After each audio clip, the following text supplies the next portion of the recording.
Lo más importante en materia de economía y finanzas aquí en Economía de Frente con Ernesto Farrell Santoscoy y Mario Di Costanzo, invitado especial en este programa. Bienvenidos. Muchas gracias. Muchas gracias, Ernesto. Saludos. Igualmente, Eduardo. Mario, Eduardo, ¿qué tal, amigos?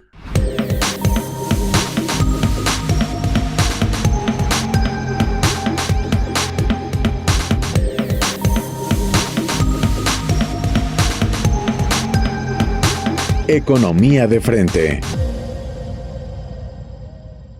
Me da mucho gusto saludarlos, Mario. Gracias por estar aquí con nosotros.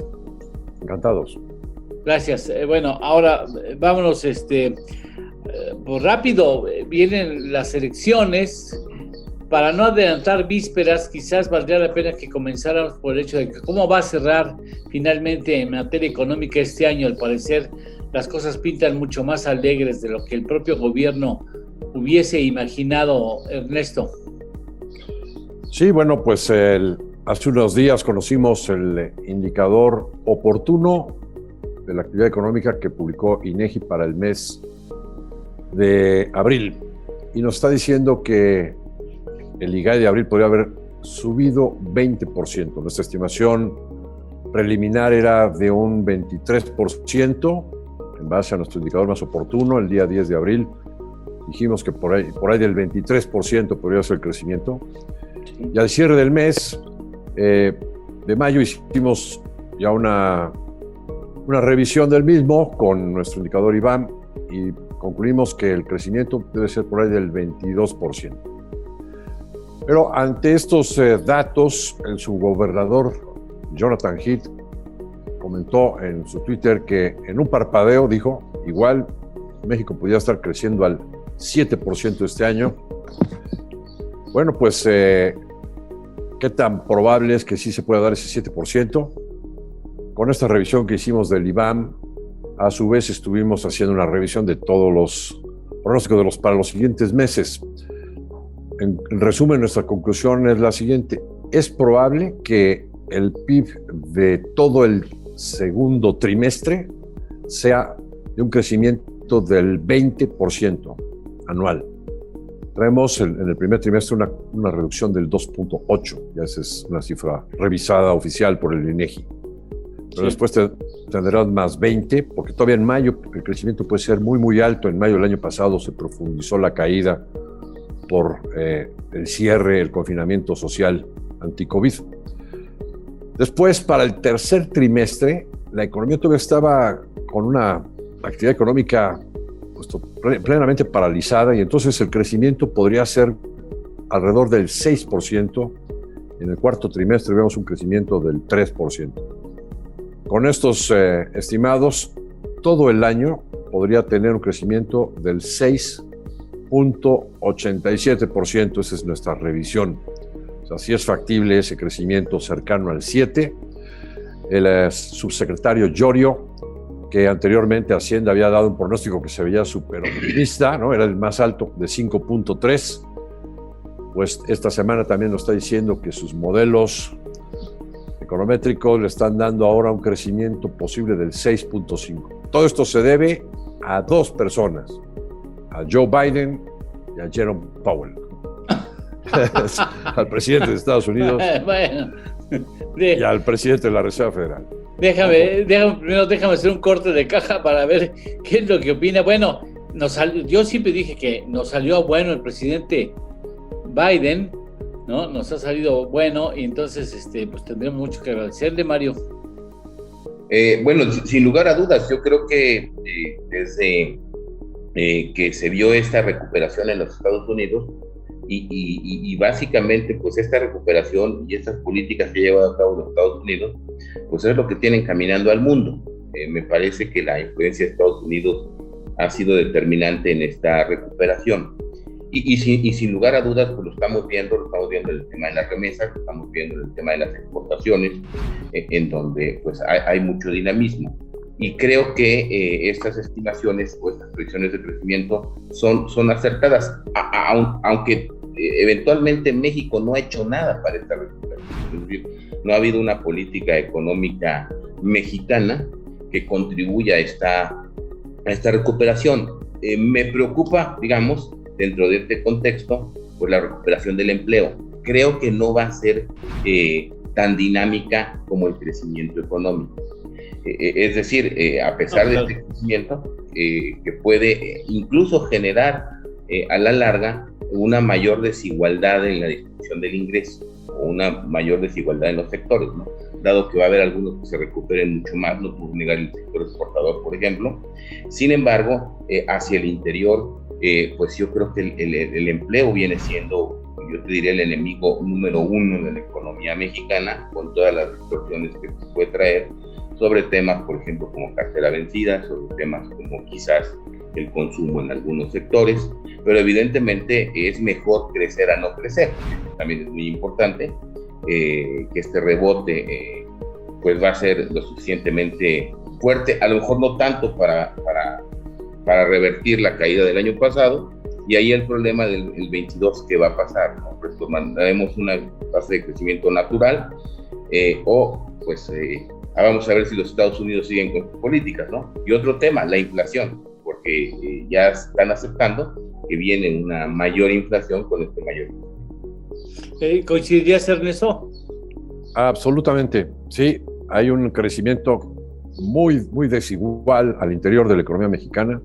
Una cosa es la economía ligada, encadenada a Estados Unidos, y otra cosa el resto de la economía. La inversión sigue con una contracción importante.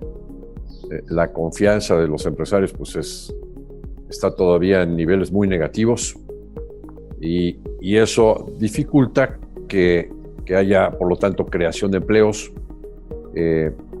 Simplemente, bueno, pues gracias a las remesas tenemos alguna reanimación del mercado interno, pero pues sí se está viendo como riesgosa, por ejemplo, la problemática que puede darse al interior del sistema financiero en cartera vencida.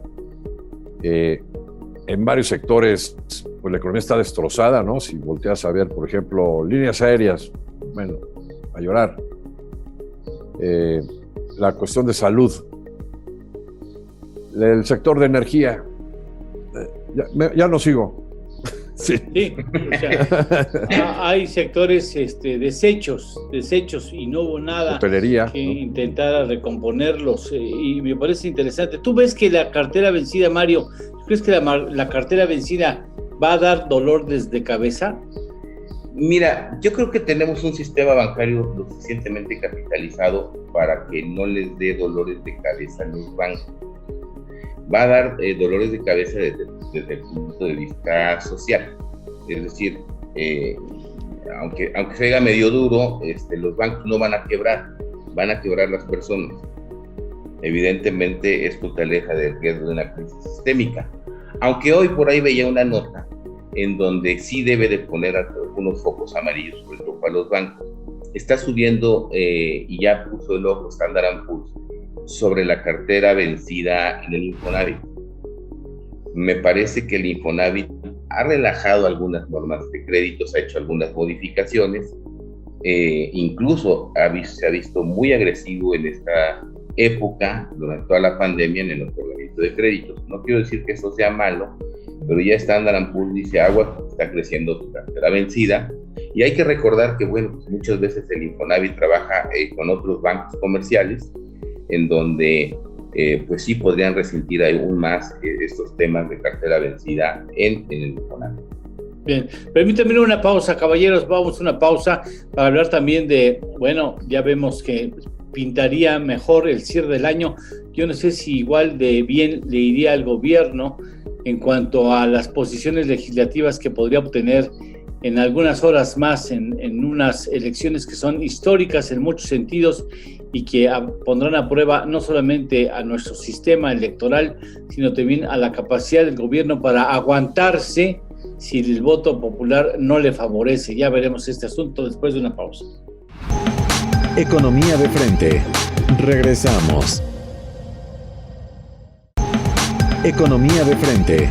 Continuamos. Porque en muchos sentidos el gobierno, y específicamente quien lo encabeza, ha ido perfilando la posibilidad de quejarse amargamente si los resultados electorales no le favorecieron, está listo para cantar cual Pavarotti, fraude a diestra y siniestra, Mario. Y tú conoces bien a esas familias de morenos muy diversos, muy amplias, las familias muy quejosas siempre. No, evidentemente que creo que va a ser, por ejemplo, una elección en donde muchos procesos van a terminar y terminarán judicializados. Ayer revisaba yo, por ejemplo, de las 15 encuestas a gobernador, por lo menos hay 4 o 5 que van a terminar muy cerradas, muy cerradas. Tlaxcala, te podría decir, quizás Zacatecas, quizás Sonora o Sinaloa van a terminar cerradas. Nuevo León, creo que es otra de estas, quizás Campeche, y obviamente siempre existe pues la inquietud, y no solamente la inquietud, nos ha mostrado que Morena pues no acepta tan fácil las derrotas, entonces eso es muy probable que termine. Y como lo he señalado, pues evidentemente hay muchísimos procesos electorales, están los gobernadores, están por ejemplo las alcaldías, en donde pues también las cosas están muy parejas. Ya lo comentaba Ernesto con esta nota que sacan ahí en el Financiero, en donde señalan pues, que está muy pareja la votación, en el sentido de que se habla de un 40 y tantos % para Morena y un 44% para los aliados.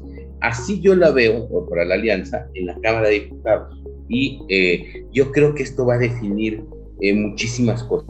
Mira, desde el peor escenario, te hablo desde mi perspectiva a lo mejor personal, una eventual ratificación o una eventual mayoría calificada de Morena y sus aliados en el Congreso, creo que tendría repercusiones económicas importantes sobre las expectativas de los inversionistas. No creo que sería un buen mensaje para ningún mensaje de confianza. Es más, de ahí derivarían ciertas reformas en donde yo creo que insistirían y que están en la agenda legislativa, y a cuáles me refiero. La reforma fiscal, la reforma incluso a la ley de energía, y no a la ley, sino a la propia Constitución.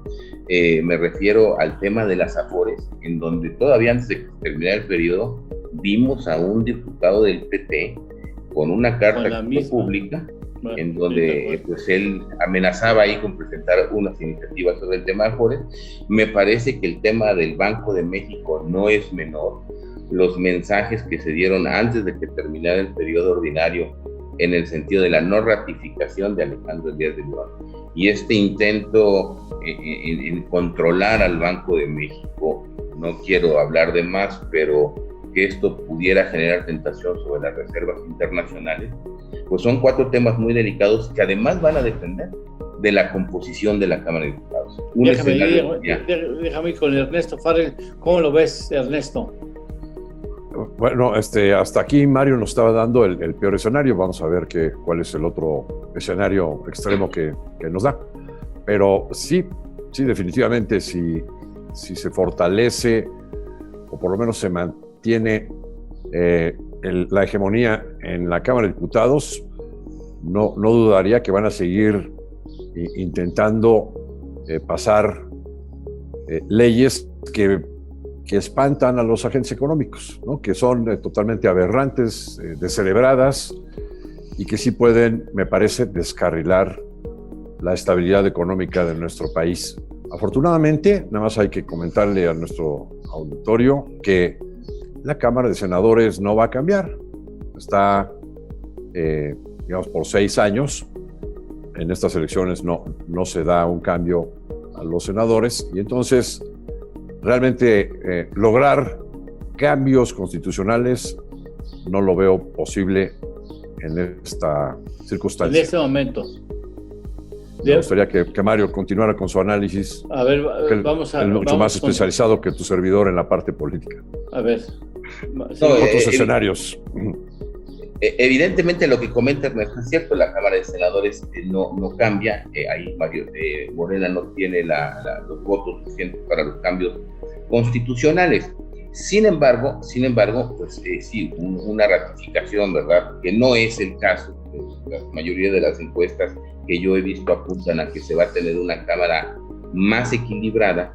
Sin embargo, creo que todavía está la duda si va a haber una mayoría de Morena y sus aliados o no va a ser así. En tal virtud de que fuera esta mayoría, o minoría de Morena, pues sí, yo creo que cambiarían mucho sentido las cosas.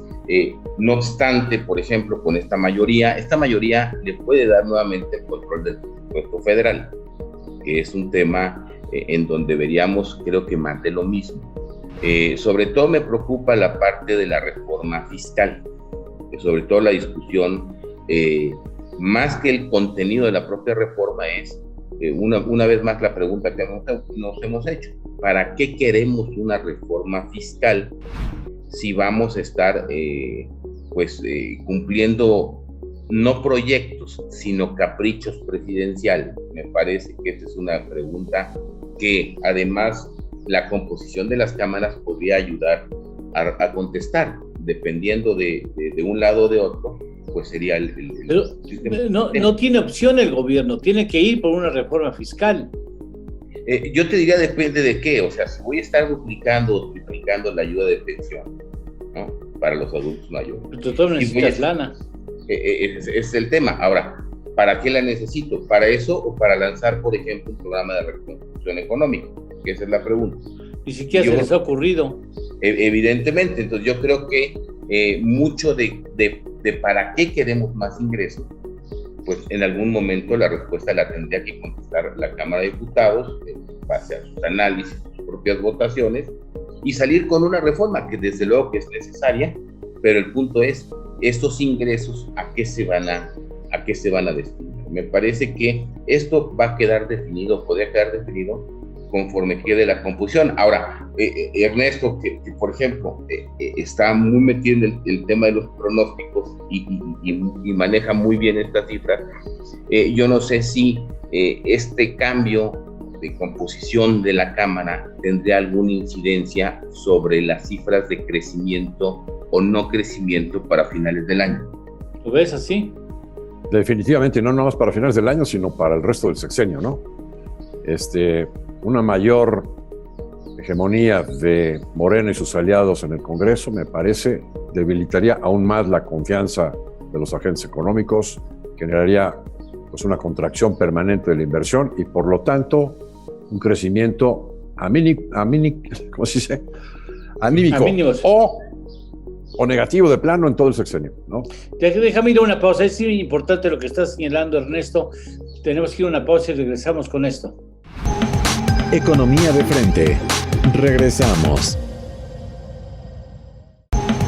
Economía de frente. Continuamos.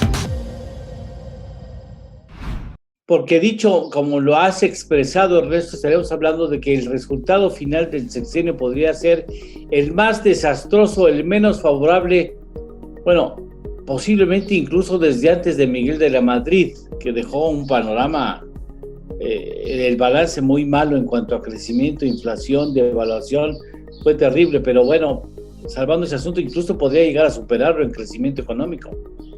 A superar de mal resultado. De mal resultado, sí. En cambio, hay matices, ¿no?, de los otros escenarios, ¿no? Creo que lo importante es, como también el INE le ha quitado la posibilidad de inflar su representatividad en el Congreso. Me parece lo importante, a ver si estás de acuerdo, Mario, es quién va a ser el que presida la Junta de Coordinación Política, ¿no? Entonces, hay un escenario en el que podría perder un poco Morena y sus aliados, y entonces quedarían 2 años para la oposición, 1 año para ellos.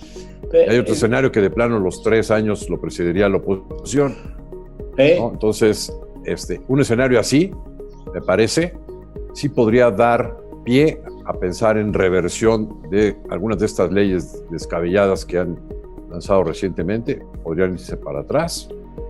Y esto podría generar algún optimismo de la economía, de los agentes económicos. ¿Cómo lo sientes, Mario? No, definitivamente, miren, yo creo que el hecho de tener una composición camaral más equilibrada, diría, vamos a pensar en los escenarios 50-50 o muy cercana a que ninguno de los dos tuviera la mayoría, porque también es importante señalarlo, la alianza son 3 partidos, pueden quedar con el 40%, como lo vemos hoy en Reforma, la Morena puede quedar con otro 40%, y de ahí que Movimiento Ciudadano o incluso el Verde pudieran ser lo que se llama en la Cámara los partidos bisagra, que esta minoría, pero esta situación estratégica los pone, los hace casi una mayoría, ¿no? por lo que vale su voto. Desde luego que esto pues tendrá incidencias y obligaría o permitiría o revertir estas reformas o por lo menos contenerlas, y creo que eso sería un mensaje muy interesante para la iniciativa privada, para la inversión privada, que ya no estaría, y lo voy a decir así con el Jesús en la boca, viendo a ver qué ocurrencia lanzan hoy en la Cámara de Diputados, que vaya contra pues la economía de mercado o que vaya contra la competencia, etcétera, lo que hemos estado viendo. Entonces, creo que la señal inclusive mandaría, sería, por lo menos estén tranquilos, ¿no? Por lo menos hoy no se van a levantar en la mañana y van a ver que algo se ocurrió pues para atacar a la inversión privada. ¿Quién sabe? Porque el problema lo tiene quien lidera ese grupo, ¿no? Se levanta con ánimo, no sé, Ernesto. Digo, una cosa sería este equilibrio contrapeso en el legislativo, pero por otro lado también me imagino en este segundo escenario donde se pierde la mayoría por parte de Morena, pues una mayor radicalización del presidente con sus ocurrencias, ¿no? Sí.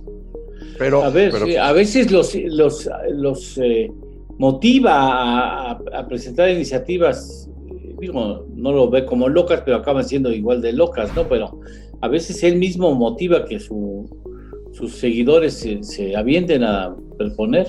Así es, pero como dice Mario, creo que sí sería un mensaje a la comunidad, incluso internacional, ¿no? De que pues al final aquí estamos en una democracia, hay contrapesos, están funcionando las instituciones.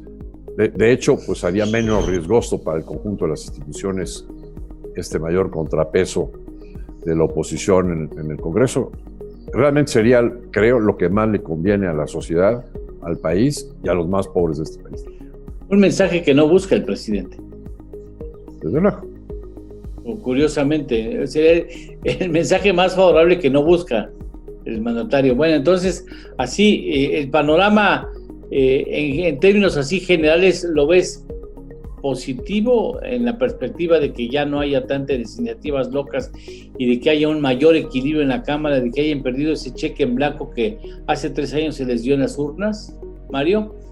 Sí, evidentemente yo creo que en la medida en que la Cámara de Diputados deje de ser la oficialía de partes del Ejecutivo, porque así se ha comportado 3 años, pues evidentemente que habrá una mejor discusión, un mejor proceso de aprobación de leyes y un mejoramiento de leyes, y como dice Ernesto, en un caso ideal, vamos a llamarlo así, habría hasta la posibilidad de revertir pues muchas reformas, o por lo menos algunas de las que se han realizado. Todo va a depender de ello, diría 2 cosas: de que la gente entienda lo que se ha llamado voto útil, de que la gente salga a votar, ¿sí? Y de este voto, este resultado en la Cámara de Diputados, que es el menos publicitado, vamos a llamarlo así, pero creo que en este caso es la joya de la corona. Bueno, Ernesto. Sí, fíjate que sí veo que hay muchísima gente que está haciendo el esfuerzo por ir a votar. Sí creo que estamos viendo un despertar de la sociedad civil. Sí estoy... Porque sabemos qué peso tiene nuestro voto y que puede ayudar. Veo a muchísima gente de todo tipo de clases sociales muy enojada por lo que ha sucedido, pues que se quedaron sin guarderías, que no hay medicinas, que no hay empleo. Bueno, ¿qué te digo? La amenaza de una dictadura, digamos, mucha gente se siente traicionada y creo que sí vamos a ver un ejercicio ejemplar de resurgimiento de la sociedad civil actuando. Espero no equivocarme. Bueno, pues aprovechamos para hacer un exhorto a la población que nos ve y nos escucha, nos sigue, para que ejerza el voto. en el sentido que usted crea conveniente, pensando siempre en el futuro y el bienestar del país para los futuros años, y no estoy hablando para los siguientes 2, estoy hablando de los siguientes 20, 25, qué es lo que es mejor para el país. Ojalá usted pueda ejercer el voto y con su voto pues decidamos qué rumbo queremos que tome esta nación que tanto queremos. Muchas gracias, Mario, por haber estado con nosotros. Al contrario, muchas gracias a ti, saludos Ernesto. Igualmente. Muchas gracias por estar aquí con nosotros. Muchas gracias, mi querido Ernesto. Cuídate mucho. Un abrazo para todos. Y como diría el clásico, arriba el Atlante, ¿no? Y arriba el Atlante y el Cruz Azul. Y el Cruz Azul, por supuesto. Muchas gracias. Hasta la próxima semana. Que esté muy bien. Gracias.